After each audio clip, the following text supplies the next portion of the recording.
Bonsoir, mesdames et messieurs. C'était son remède pour redonner confiance aux Montréalais, créer un poste d'inspecteur pour veiller à la bonne marche des affaires à l'Hôtel de Ville.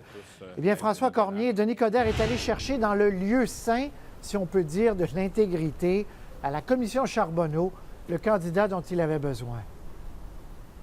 Oui, on avait eu vent ce matin de ce nom, donc Denis Galland. Alors, quand on l'a vu arriver à l'Hôtel de Ville, on a tout de suite compris que c'était lui, le futur inspecteur général de Denis Coderre. Je dis futur parce qu'il faut tout d'abord que le projet de loi de l'inspecteur général soit adopté à l'Assemblée nationale et il faut aussi que le choix de M. Coderre, donc Maître Denis Galland, soit entériné par le Conseil municipal de Montréal. Ça devrait se faire sans problème. Cela dit, ce projet de loi, on l'a découvert ce matin, donne plusieurs pouvoirs à cet inspecteur général, notamment celui d'aller même fouiller dans les ordinateurs du chef de l'opposition, du maire de Montréal, dans les ordinateurs des entreprises qui font affaire avec la Ville de Montréal. Il peut suspendre des contrats, il peut même les annuler s'il le faut. Je vous laisse entendre donc Denis Galland et le maire Coderre.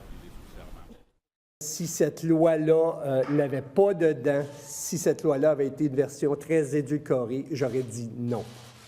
Alors, j'ai lu certains éditoriaux.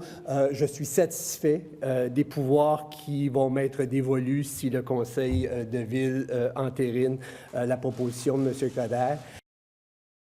Maître Galland, qui n'a pas besoin de présentation, qui est pour moi une source de crédibilité extraordinaire et qui, de par sa vaste expérience, sera un premier inspecteur général hors pair et qui va avoir un impact, déjà par sa recommandation, va avoir un impact au niveau de la population.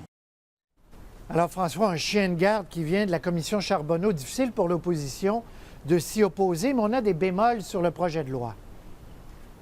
Oui, c'est ça. Entre autres, vous savez que si une décision de l'inspecteur général touche la STM, eh bien, le conseil d'administration de la STM pourrait décider de l'inverser, de rejeter cette décision-là. Même chose pour l'Office municipal d'habitation, par exemple.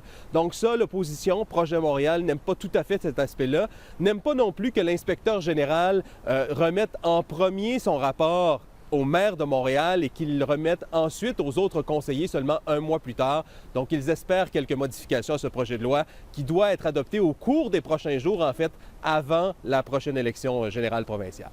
Merci, François. Au revoir. Au revoir.